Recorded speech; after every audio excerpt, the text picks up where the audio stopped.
either first pick or ban out the Maokai, so they had the option for it, but they're not opting for it. So this gives Xaxus perhaps his time to either lock in Irelia, which would be the next strongest top lane pick, or look for an unorthodox lane where he doesn't have to face this Maokai. And this is the ban that was opened up. Corki is now here because he was banned in the previous game. Yeah. Corki, Lucian are the two AD carries that are highly contested at the moment, even with the nfaculty guys, the tricked guys grabbing that Caitlyn before, trying something a little bit different.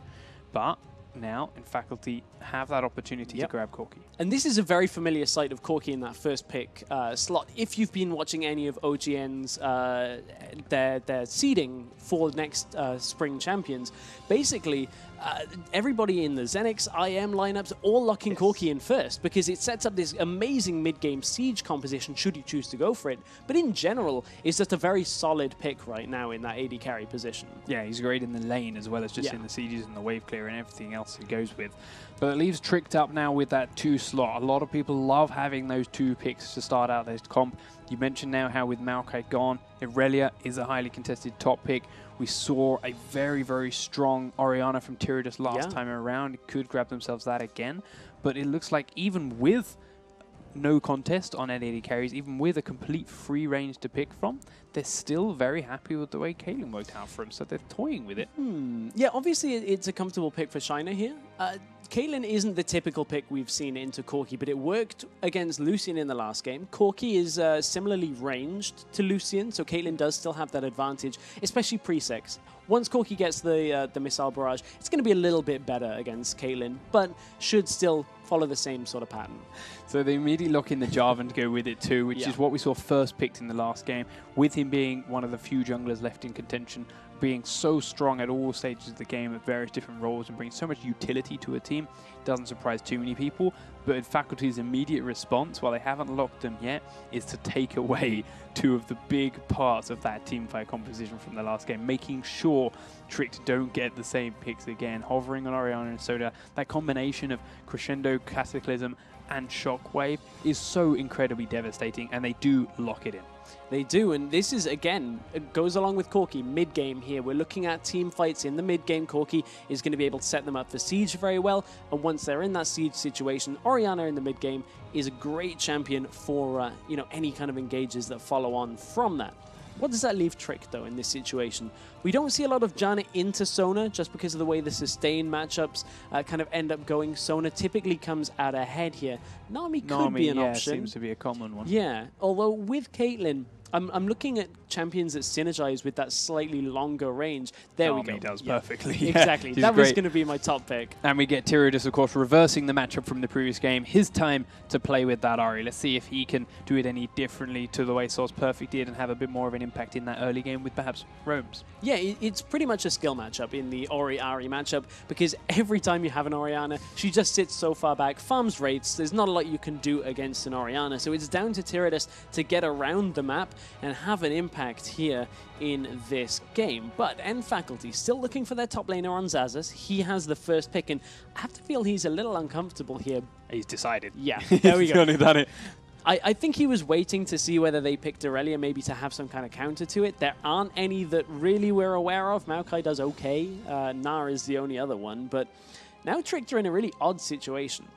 Lissandra and Victor both pretty much get crushed by Irelia just because of how difficult she is to deal with in the laning phase and later into the game. This is the only other pick that can kind of do well, and we've seen it a little bit in Challenger, and I believe, no, that was Challenger games that I was watching as well in Europe. So I've seen this a lot in Challenger 5s as the ladder was going forward to the lock. So Malphite does okay in the lane.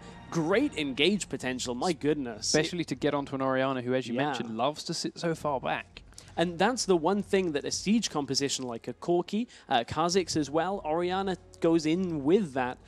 That's the one thing that's going to undo them, is hard engage. And the hardest engage potentially in the game is that unstoppable force from Malphite.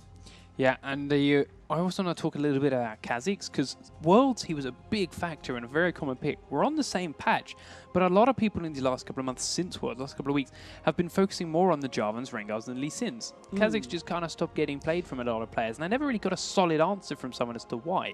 But nfaculty, this time around, feeling it's their best option.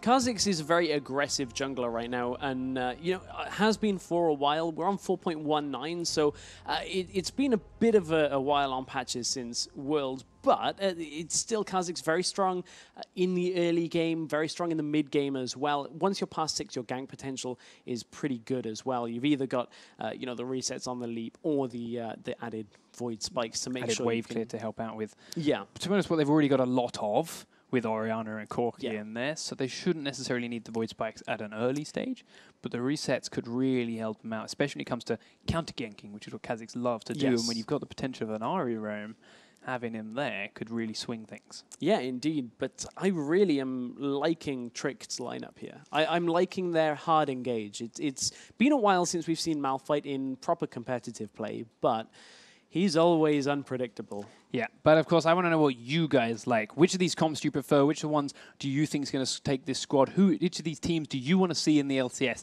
Hashtag LCS Expansion will, of course, get all those messages straight to us, or you can have a direct chat at LOL eSports. So let us know what you think of the whole tournament. Let us know what you think about anything you could possibly dream of when it comes to these games, the LCS, League of Legends, and competitive scene. But we are in and onto the Rift. And Faculty now, of course, are your blue squad down in the bottom left-hand corner of the screen, and Tricked eSports up in the top right-hand as the red team. Switching everything around. But again, level 1, I don't think that's going to change too much. Just going to sit back and dance with each other and drop a couple of wards in the river. So Malphite has a surprisingly decent level 1 if you've taken Ground Slam, which, I mean, it is an option. It's something that all the way back in 2013, I was talking through with some of the North American teams, and they were saying, you can flash Ground Slam and it works really well. Doesn't really. All you get is the attack speed debuff, which at level 1 is fairly important. Level 1, all the damage are auto attacks, so you slow it that badly. It is very good, but with Trick's current setup, not going to be a factor, because in a 1v1, that is not what you want to happen here. So just funny little anecdote that teams do go along with those. Oh, maybe if we did that in a level 1. Oh, yes. Not LCS players have silly ideas too, people. Don't forget that one. But not in a game where you're looking to get into LCS, but that's an important factor. A nice early ward there. Not only did they spot out Mowarth, now Mowarth has to kind of decide whether he wants to be red here, or to get red here, regardless of whether he starts red or blue. They're going to know exactly where he is. Yeah, it's given so much information on exactly what Jarvan wants to do, and we've all seen how devastating his level 3 ganks can be with that double buff and the burst damage he gets from landing his combo and his passive. That martial cadence does huge amounts in these early levels, but now they're going to know exactly where he's going to be at about that 3-minute level 3 mark, and their lanes can play accordingly. And you can see their lanes are already playing accordingly. Look at Tricked forcing themselves into this push. Ebb and Flow will deal a little bit of damage with Mountain taking his Q. It's an early win. Little bit. Tiny little win, because remember, Sona has some of the lowest base health in the game. She used to have more, and a long, long time ago got that adjusted away. That was a lot of damage. And this is going to go a long way to helping them get that level 2 early. So Malphite actually being a little bit later to the top lane too, missing 1 creep, I believe it was. He may have got the experience but missed the gold, but it's not going to be too huge of a deal as he is still such an immovable force. But, as you mentioned, that bottom lane is, of course, still where the contest is in these early levels. But this time around, it's far more even than it was before, with all 6 creeps of both sides dying at very similar times. And I don't think Tricked are going to be able to stamp their authority quite as much as they did in the last game. Last game was support against, was sustain against no sustain. This one, however, both supports have a heal in their kit. It's a very much more passive matchup until you start hitting that kind of level 6 point, unless there's a big level disparity that opens up. Yeah, we do see this trades coming back and forth again, but you mentioned, while this sustain versus sustain, Nami's using a lot of her sustain right now as harass. Yeah. It's healing herself just to make it bounce. It's not really hitting Caitlyn quite so much all the time. So we'll see what kind of harass and faculty can land, because their sustain definitely hits both every time. Good positioning here, though, out by Mowarth. Knew that that bottom lane could be warded, and this is a very nice setup here. They had the read from that early ward, but nfaculty may be baited into a safer, a more aggressive position here, because here comes Mowarth into the lane. Mountain's very forward. The knockup doesn't land because of the flash, but the red buff will, and Jarvan gets first blood. Now they're looking to slow on to Corki. They can't grab him, but it's a kill to a Tricked. Really well worked there. That's Mowarth, knowing that the ward being down in his jungle would give them the read, and nfaculty would likely ward out early. Really, really smart out of Mowarth. Better start for him this game. It's a route we've seen a couple of times from Jarvans on both sides of the map, using that Dragon or Baron pit to get in behind those wards, and well played by the Tricked guys, communicating, letting them know where Sona placed that ward. It was only in that edge of the river bush he could get into that pit safely. So, looking up at that top lane, what makes Malphite a decent pick against Xaxus? You can see the shield that Babunia gets in lane. When he doesn't take damage for a while, he gets that part of his health shield that Babunia is going to be able to stand in the lane for. Xaxus can't really trade so much with him like an Irelia would do against a Maokai, which is a bit more of a passive lane. But Xaxus just has to wait this out and avoid the full-on engage later in the game, and Irelia will scale naturally to be able to compete against Malphite. Obviously, of course, a lot of that damage is there in that dash ability in these early levels, so Babunia is down to about that half point, but will sustain it back up using that crystalline flask. Now we see Mowarth looking to make another little appearance in this game, hiding just around the corner for a while. Changed his mind now, and he's went back to Wraiths and then recall, but he was looking to potentially come over the wall to Orianna, but as you mentioned before, she plays so safe and back and deep in those lanes that it's an incredibly hard gank to pull off as a Jarvan, even with such a huge gap closer. Yeah, I mean, you may get a flash early on if Irelia is playing aggressive, which now SozPurefect is, but the timing is right for SozPurefect to do this. They knew that roughly around the 5-minute mark is going to be that first back timer for the junglers if they've made one gank on the map already. So SozPurefect is playing this very well. He also knows that he can... I thought he was going to go and farm race. I was going to say it's a little bit early, but it is an option for him should he choose to do it. We saw it a lot last game, but top lane, again, they trade blows, and Babunia is running out of mana, and that is a lot of Malphite's presence here, but may be helped by the jungle presence. Counter gank potentially here from... Kha'Zix goes out, he's got that red buff, but here's Jarvan, gets the knock up onto 2, but Babunia's incredibly low. Kha'Zix flashes to pick up the kill, but Xaxus is on the run from Mowarth, and Mowarth may have bitten off more than he can chew now. Both members of nfaculty are still here, leaving it to the red buff and to Obvious to make sure Xaxus stays alive. Mowarth does knock up back the other way. Xaxus doesn't want to go in, he does still have flash. Obvious is going to try and chase it, leaps forward for the quick flash from Mowarth. The last bit of rockets, not enough. Yeah, under 30 health in that engage, but mid! Oh, it was a kill mid at that point, but that was incredibly close one too. SozPurefect on less than 100 health before that potion ticked up, and no mana left. The 1 versus 1, the only real difference there was Tiridus didn't flash but died. SozPurefect flashed and got the kill, so I would say worth on that one. And without Tiridus flashing, that means he didn't dodge the shockwave. Yeah. And well, he might have used a charge of his ultimate to do it, but maybe, I'm going to guess he didn't, being the fact that he died. If he dodged that ultimate, he would probably not have died. So maybe that flash would have saved his life. And we talked about it being a skill matchup. 44 CS to 39 isn't the biggest difference, but that kill is going to make quite a large difference between these two. Ahri has a far more expensive first item to pick up in the Deathfire Grasp, and you can see a needlessly large rod is where so much of her damage is going to come from that item. So if Orianna can get to Athene's Unholy Grail a fair amount quicker, Tiridus is going to have a problem in this lane because Orianna can start becoming a little bit more aggressive in that matchup. So both junglers were spotted in wards. Kha'Zix has gone deep into the Tricked jungle, but they know about it. They've pinged onto where he's likely going to be, and now they've warned their bottom lane too. So Obvious just planting the wards this time around, then happy to turn and leave. But there is now deep vision in that bottom half of the nfaculty jungle, and because at that ward right at the start of the map, they know the timing on that blue buff. They know Mowarth started red, and with wards like that, they could look to contest this. Ooh, Tiridus smells that something's up though. They spotted Obvious on the ward in the bush, but that's going to give the game away. They not going to engage from that. This is a very patient start out to this game, all about the warding once again, and that really is good to see here from our teams, and Tricked are doing a great job with their warding early on. So Jarvan did kill off the pink ward while they chased Kha'Zix away, and he's killed off the other ward that was placed now too using his sweeper. But we do see slight changes now in this top lane build from what we're used to. As in fact, Xaxus is getting very aggressive onto Babunia, but he doesn't have a blade search. Achieve the case. Babunia, unstoppable force back in, goes to slam the ground onto Xaxus, but has no more mana to keep the chase up. He's willing to just burn ultimates like that. Yeah, I mean, I was going to say that he forced the Transcendent Blades out from Irelia and then didn't really end up losing too much from it, but Babunia's low on mana. He has a Giant's Belt, though. That's what we were looking to you know, focus on, and you'd think that would make him a lot more difficult to kill here, especially once that shield becomes active once again on Babunia's passive. So Xaxus could be in a bit of trouble here in this top lane if he can't heal up safely under the turret. And using that mana to CS under tower like that too is not going to help him trade. So he is definitely planning to base. He does start the recall now. We're going to focus on mid lane because there's a lot of pings going down onto Kha'Zix right now. Tricked know where he is and are looking to kill some pink wards off. They don't. There we go. Tricked managed it, but the charm won't quite hit obvious. Tiridus did manage to get there before Orianna, so that could have been disastrous if nfaculty had caught that heart.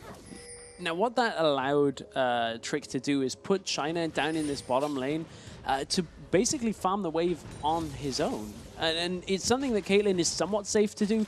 Yes, you have the extra range, you also have the 90 caliber net to allow you to get out of situations, but if you're forcing Corki into a matchup where it's basically a farm fest, Caitlyn towards the later game once again is going to scale better. Yes, Corki has that mid-game spike once you get the Trinity Force, once you have the Sorcerer's Shoes, but later and later into the game, Caitlyn is going to become far stronger once that Infinity Edge, Phantom Dancer, and the Last Whisper have been completed. So they can't really allow China to farm in a solo lane all that much. Yeah. Mowarth looking for a recall again. Let's see where his items end up. Finishes the Elder Lizard. Doesn't quite get boots yet though, which is going to leave him a little bit slow around the map. But when his counterpart Kha'Zix has done the same thing, it's not going to be too much of an issue if neither of them have that mobility boost. Bottom lane, we do have a pickaxe and a Vamp Scepter up on Shiner to that single phage up onto Corki. So while it's the beginnings of his Trinity Force, the lane sustain now is a little bit more Shiner's way. Yes, indeed. That's going to make it pretty easy for Shiner just to sit here. And, nothing really is going to deter them without big jungle pressure here, which is an option. We do have dragons spawning, but look at them falling back in the lane. Look at them setting up the gank path here for Mowarth. It has been warded out, which they do now know, but can Mowarth just replicate the same kind of path that he did earlier on in this game? No, because there is still a ward in the tri-bush as well. That was going to be my next point. But I thought for a second there, Obvious was going to trade a little bit heavier, but Ultimate's once again available. Babunia has Unstoppable Force. But he's got more items this time around too, so Xaxus does just stroll on away. Still very, very low, but he's also got a lot more mana this time around too, and charges on his flask since that base. So he's going to sustain it all back up slowly but surely. But there is now a chain vest onto Babunia as well. And every time Irelia goes in, she's doing less damage than before. Now, there's no wards in that tri-bush because of a pink placed earlier on by Babunia, and Mowarth knows it. Mowarth is going to try and make use of it. Can he get into that bush without being spotted? He gets into one, looking to come into the next one. As Shiner actually falls bottom lane. There's that jungle presence we talked about. Snuck his way in through the lane, and thanks to the Crescendo and Kha'Zix combo, they open themselves up at the first dragon. Yeah, now what that's going to do is pretty much give nfaculty a very easy dragon. They've kind of lucked out of the fact that Jarvan was top. Going on to Irelia, they do manage to pick her up with a max range flag drag Cataclysm combo, and this is Trick saying, fine, you've lost the dragon, but we're going to make the most of this top lane. We will take a tower. They will, and Babunia can now look to roam once this tower has fallen, and there is nothing really teleporting Unstoppable Forcing Malphite at that point in the game. So these team fights, once Tricked can look to group, should go a lot better for them, and that's a very confident play. Babunia just recalling right in front of that turret. That's, well, he's got to stay and make sure the minions kill it. Of course, but what I mean is just basically standing there and saying, yeah, I'm going back. Actually, no, it's exactly what it is. He's being very confident. He wanted to stay to get the extra gold, because of course the boost, and just taunting his opponent with the recall.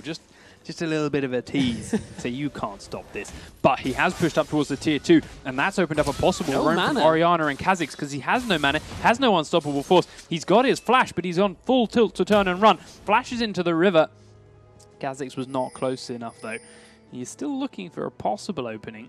No, Babunia's long turned around. Kha'Zix is now pinging in towards the enemy Wraith camp, and he's got Orianna in support as they're watching Tiridus kill off this ward. Charm does hit obvious, but yes, he is 2v1, so he can't defend the ward, and just ends up pulling the Wraith camp. Overconfidence kind of punishes Babunia there. Just a little bit cockiness. And he stayed to push the wave. That was the curious thing about that, is he did not need to burn the flash at all. Yeah, exactly. He could have, even if he wanted to stand in front of the turret as it died and recall, could have done that. That would be fine. But running up to the next wave. Ground slamming to use, ooh, flash out. Flashes from the charm, but it might not be enough anyway. Tiridus is going to keep going. The Ignite is ticking. Has to flash for the last auto attack. Man, but the heal's coming out from Corki. Save Sona's life, and Tiridus blew so much. Tiridus, I don't know why you'd flash forward there to try and auto with Ahri as Sona turns around the corner. You've been playing on 4.19 and on this map for so long, you know that's a corner that you drop vision on. Same time though, they blew the flash and the heal from Corki and the flash from Sona. Ooh, so it's not a complete loss, available. but TP's coming in. Unstoppable Force onto Orianna, but now Ahri's got nothing to follow it up with, and the charm doesn't land, so Mowarth just comes in, and all he can do is watch. Normally you'd see the Malphite with the Orianna. It's very kind of disjointing to see it the opposite side. Cataclysm, Shockwave, sorry, is still available in this situation, but not quite in range for it. And that is a teleport used here from Babunia, but didn't really have the effect that they were looking for. Did they get any summoners from that during that little engage? From the TP, no, they didn't burn any summoners at all. They didn't even burn ultimates from the faculty. Well, they burnt Irelia ultimate, but that doesn't really count in the grand scheme of things, as they're on such a short cooldown. They will also lose this turret because they can't defend wave after wave. While they've got an Ahri there, she's not got the greatest of wave clear at this point up against those 4 members, or 3 as it was now, of the faculty push. So they do have to sacrifice that out to tier 1 turret, but as doing so, they're rotating around through behind the bot lane turret. Kha'Zix comes over by the Wraith. Nami's the focus. She will get the knock up onto Sona, but it's not enough for Caitlyn to pick up the kill. Orianna finishes it off, and it's 2 easy pickups and a tower for nfaculty. That's the kind of situation where Caitlyn just is not as useful in as other AD carries. Her escape is fairly unreliable from the 90 caliber net, so really had nowhere to go and can't really output enough damage in that situation. nfaculty are going to take down 2 turrets here, pretty much just from a well-timed roam. We did see Mowarth and Ahri trying to push the mid-tier 1 turret in response, but they had a teleport coming down from Xaxus to try and stop them, and it did it so successfully. So not only do nfaculty get 2 turrets in the bottom lane, they successfully defend their middle turret, and so far they are playing a far better early game and reactively than they were before. And Tricked, trying to get the openings they had, every time just backfires for them. Yeah, it really just is not going Tricked's way right now. Take a look at the gold difference between the two. We are about 2 minutes away from the dragon spawning, but currently is 3,000 gold difference. Babunia is looking to push this top wave, and yeah, now Xaxus is going to head there to head him off. But this is a period of the game where, again, we drop into the vision control and how necessary it is going into this dragon play. Dragon Ward is going to die for nfaculty, so they need to establish a little bit more control actually at the pit, but having the entrances from both the top side and the bottom controlled should just about be enough to spot out whether Tricked are actually heading for it. So Babunia was wandering around the enemy jungle at that point. He actually walked straight into Orianna, who had Irelia approaching for support, but managed to turn tail and run without blowing anything too important. His flash is almost back up from where he wasted that earlier on, and his ultimate is definitely back off cooldown from that last fight. Teleport is just over a minute out. With a minute on Dragon, it's going to be a very, very tight turnaround to see if he can use that for the fight. But one thing's for sure, Xaxus won't be off cooldown for the next fight. So depending on how these trades go, so whether or not Xaxus can cancel that TP from Babunia, Babunia almost wants to slightly lose one of the trades and back out, make sure there's no stun on Xaxus. Yeah, I was going to say, that means Babunia can't really sit around in this top lane and actually drop in health, because it's one of those weird mechanics where you win the trade, you lose the actual teleport timing. So it's a balancing act here. You see, nfaculty here looking to try and grab not only a pick for the dragon, but some vision control too. They're planting things in and over wards. Nico, though, however, walks straight into the bush, or the ambush, sorry, as Obvious has to flash to get onto him, but he's been exhausted to save Nico a little bit. He's got the move speed boost, but the slow is there. Kha'Zix will pick up the kill, but now he's deep in enemy territory. Shiner has come close, but doesn't have much damage yet. Obviously, he's going to try and focus him down. Might just be able to grab this kill before he falls. Has to blow the summoner spell on Shiner for heal, but now she has so low health. This next fight could be hard for her. Shiner was in two minds there. The first mind was put out as much damage as I can on this Kha'Zix. The second was don't be isolated, because he was nearly far enough away from from the minions, that would have been extra damage for Obvious. So had to balance that carefully, but Obvious diving far too deep. The smite is now not available for this dragon, and it looks like they are going to contest. China is not anywhere near to defend this. Numbers advantage for Trick. China doesn't want to be here. Tiridus is taking a lot of damage. Mowarth has to back away. Unstoppable Force hits 3 people, but there's no follow-up because the rest of Trick are being zoned all by Corki. Fnatic and Faculty turn to try and focus down Maokai, and with nothing left to defend himself, he drops incredibly fast. Nice bubble will hit Sedrion. Tricks are trying to turn and run, but the movement speed boosts are coming out from Faculty. Dissonance and heal. Shockwave won't hit China, but the rockets are still coming out from Corki onto Tiridus, and they do finally pull away. Oh man, that Shockwave just missing out completely. Could have been enough to continue this cleanup, but Tricked got the dragon from that. No, they didn't. The dragon is actually being alive done now. Now in Faculty get it. Like FAC tech copy. Yeah, I nearly did that one earlier. It's okay. I was like, this is not a Fnatic game. But no, yeah, the dragon goes down in favor of nfaculty. At the end, there used to be N exclamation mark. I don't know why Tricked went for that. No, like, neither do I. Like, China was so low he couldn't be involved. They knew China couldn't be involved. Yes, they got 1 for 1, but with China gone 2, that's 2 people down, even if he's not dead. They went for that 3-man dragon when they knew they were surrounded. They knew Corki was in the bottom lane because he just finished killing away the creeps off. They already saw the other 3. They were ready to defend from them. Why would you sandwich yourselves in the middle like that? I think they perhaps just didn't read the power spike on Corki. He's got his Trinity Force, he's got his Sorcerer's Shoes, so not reading how much damage he has in a fight like that is a massive underestimation of their AD carry. China, you already said, couldn't be in the fight, so you pair that difference already. Corki is into his mid-game phase, Kha'Zix is into the mid-game phase as well, and this is nfaculty's time to make plays like this and get kills potentially on Babunia, but he's just going to waddle away. Xaxus went just that little bit early. Babunia turned tail and ran just as he saw Obvious in the ward, gave it up. But we did see Obvious there evolving his wings second time around now that he's leveled 11, so he's going to start getting resets in fights that follow. And hell, a reset if he was up under that tier 2 turret might have just been enough to do the extra damage he needed onto Caitlyn.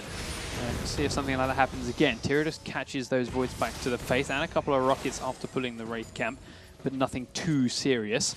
As we start seeing Tricked, I don't want to say flailing around, but they do seem a little bit lost. They're not as comfortable as they were at this point in the last game. Big chase on the top lane. Obvious is here, but so is Mowarth.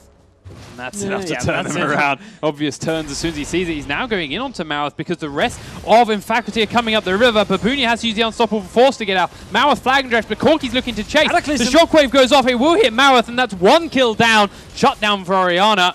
And that should be the tier 1 turret as well. They are going to trade it, however. Bottom, they're not pushing top.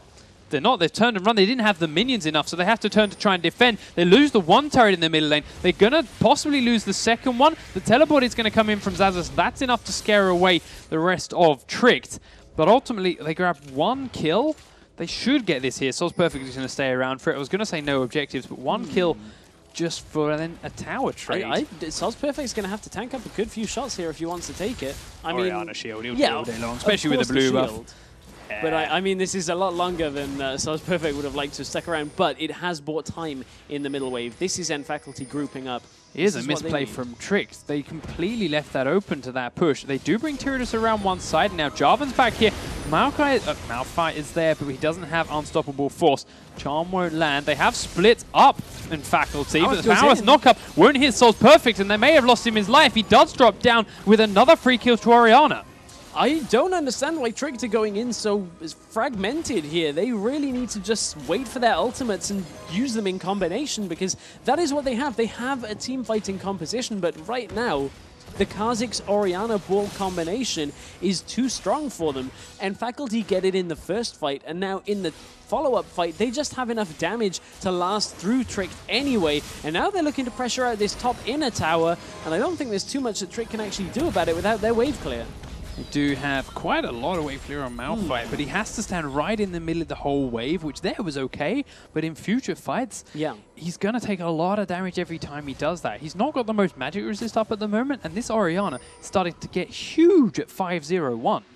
Man, yeah, 5-0-1. Zhonya's Hourglass completed as well, so not only is that going to reduce the damage that Caitlyn is going to be doing, but if you can get that clutch Zhonya's, if you see the beginning of the Malphite ultimate, very, very early home guard boots on Corki right now, which I'm not too sure about. They're not having to turn around and rush out too quickly. They've not particularly been defending their base at all at the moment. And I feel that's gold that could have possibly been spent a little bit better. Hell, getting that Bloodthirster much faster, because he's got the BF sword alongside those home guards. Yeah, that's possible. One reason you'd see it picked up would be in a situation where they want to put him up against Babunia, because they want to get him out of the base as fast as possible, clear the wave and back away. That would be what you'd expect from that kind of play. But they're sending Xaxus over for the 1v1 anyway. He has teleport. It makes all the sense in the world. So I agree with you. It's potentially another situation where nfaculty could perhaps have been a little bit more greedy with their builds.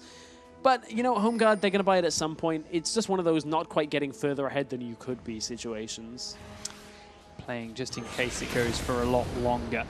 25 minutes on the clock. Far shorter so far than the last game, and a lot more turrets down already for nfaculty. 5 towers to 2, 9 kills to 3, and a 7,000 gold lead in their back pockets. But Malphite is still a very, very tanky member of that Tricked lineup. He's still got a pivotal ultimate, and Ahri has that DFG to catch, DFG and Void Staff now, to catch the one person Malphite ultimates. That's all they need to do for Trick to really swing one of these fights around. That is still a very volatile combo, despite 7,000 gold. 7,000 gold, though, is a bigger lead than we really saw in the first game. We know that Tricked could hold a smaller lead than this, but can they survive under the siege from nfaculty? We know how definitely a better siege comp this time around. In fact, they're waiting for a trap around the corner again. Babunia goes round first, but they're doing a lot of damage to him. Will turn, but he hasn't got that moment for an unpossible force. And Sedrion is doing a lot of damage with rockets to the backside of Tricked, so they have to turn and run. Dragon is back and alive on the map, so that is going to be our point of contention here. nfaculty could be looking for some kind of setup here at this opening. They've got to be careful. Have to walk right over that Orianna board to get in here. It does ping back to Orianna, and now nfaculty are split. Mowarth goes in, doesn't get the smite, goes to Kha'Zix, but he immediately has to flash away. Mowarth's the first man down. Tricked are looking to avenge it. Xaxus has been exhausted. 3-man shockwave, 3-man crescendo, and Tricked eSports are melting. It's an ace for nfaculty at 26 minutes. They get the dragon as well, and that was just great layering of all of their AoE damage. nfaculty with a massive team fight coming out ahead. They're going to head to Baron as well. And this is a much more comfortable game for nfaculty right now. They are far happier with this, and they are making far better decisions with it. They slightly split them up in that time round, but Tricked, while they win in, Mowarth went for the dragon. The other 4 members of his team went down towards the bottom lane to try and grab the 2 players down there. Then Mowarth had to flash out at the top, so Tricked had to turn around and chase them as well. And in doing that, it completely ruined their positioning and set them up for that beautiful combination of shockwave crescendo. Man, one thing I'm noticing from Tricked's composition, though, is we talked about how they do have a lot of teamfight presence with the Jarvan, with the Malphite, but with Malphite obviously building tanky to be a top lane contender here against Irelia, and Jarvan building tanky to be just engage and then sit around in the fight, they haven't yet shown us the follow-up damage that is required after that initial engage. They have 2 massive engage tools, but no follow-up damage in these fights. Not impressed by Tiridus' Ahri, to be honest. Exactly as you mentioned. She's got a couple of big damage items. If she can get to these targets, which, to be honest, is not too hard, especially in that last fight, because nfaculty were so spread out and split, you just couldn't pick one and get to them. He hasn't been able to pull that off. He hasn't been able to land those charms. Hasn't been able to do that full combo, the Deathfire grasp on the right one. It's just been very, very underwhelming. And China, yes, it's Caitlyn again. He did great Caitlyn in the last game. He's not anywhere near that kind of build, not anywhere near Caitlyn's critical mass yet to make an impact. So it's Tiridus they're waiting for. Tiridus' shoulders they're currently hoping the mid game will play out on. And he can't quite step up. Yeah, it's going to be even more difficult for him here as we go along. There's now the shield that's going to come from the Bloodthirster as a second item from Corki. That is not something you see all that often. Typically, it's an Infinity Edge, but this upfront damage is going to give him a big spike again in this mid-game phase. But... Ooh, Trick know they're in there. They've pinged this bush. They have pinged it. They know they're around, but with the Mikhails on Sona, it's going to be even more difficult to pick off a champion with a charm here. And Sedrion is going to be difficult to pick off as well. This is just nfaculty bubbling the tension higher and higher in this boiling pot. Irelia is down the bottom lane, split pushing that lane in. She's got the teleport if they need her. But with the Orianna shields and the blue buff, Corki's just face tanking down this tier 2 turret with ease. Gone. And it's completely free. They've also lost the inhibitor turret in the bottom lane because Xaxus was left alone for so long as well. Trick just didn't know when and what to send against him to do anything about it. And that's 2 free towers from Faculty without even having to use their siege comp. They do grab a charm onto Mountain, but this time China was out of position and wasn't there to follow up Ahri's burst. This game is a lot better from Xaxus. He's got a Banshee's Veil, which means Babunia can't instantly unstoppable force him in the initial engage. He has to engage and then re-engage when Xaxus stays around in the lane. But it's a 1v1 with an Irelia who this late into the game has her build and is just going to ignore Babunia him. to get the inhibitor. He's down by 2 critical of the health. What does he do even if he does ult? Yeah, There's no one there to help him. It's just a wasted ultimate. And Xaxus gets a free inhibitor. Oh, we do see in the mid lane. SozPurefect was exposed and Tiridus went for him, but he lost his own life for it. Now the Caitlyn is caught out and caught down by a crescendo. Mowarth was there to try and help, and he's going to fall for a double kill on Orianna. There's 3 members dead for Tricked eSport, and with 1 inhibitor down, Corki killing the next one, and the rest of the team rotating onto the bottom lane, this may just be game for nfaculty. They're focusing onto 1 Nexus turret. It's going to be tanked up using Orianna shields. That's going to fall quickly, even without the AD carry, and they don't need it, because Tricked have surrendered, and we've got an even series. Oh, that was a lot stronger out of nfaculty. They fixed the issues that we highlighted at the tail end of game 1. Xaxus was all around the map on that game. That was far better. More of an impact. That is what you expect from an LCS player in a challenger game. You expect them to bring that kind of level-headed, okay, we lost a game, I need to step up. Yeah. Here's how we're going to do it. Yeah, and as you mentioned, just the champions seem to fit it a lot better there too. He tried to do a similar thing with Kha'Zix in the last game. We saw him split pushing a little bit towards the end. We saw him waiting and using that teleport and trying to just ignore Babunia's Maokai and just keep pushing it up and keep getting onto towers. But the Maokai was far better against him. The Maokai did a lot more and stopped the casting coming through. Babunia's Malphite, however, had no kind of impact like that against Irelia towards the end of that game. And that's the struggle of top lane on 4.19. Nara's banned, Irelia is the next strongest pick. Maokai's the only one that really does okay. And when that's banned away, what can you pick into Irelia to actually deal with that top lane champion? Have a feeling that maybe heading into game number 3, maybe even see 3 top lane bans. It's what I've kind of expected. Or at least drop the Maokai for an Irelia ban. It's what we said before. We said right at the start of the series that top lane is where this patch now focuses. Yeah. Bottom lanes are few very common champions that either way will always set up match very evenly.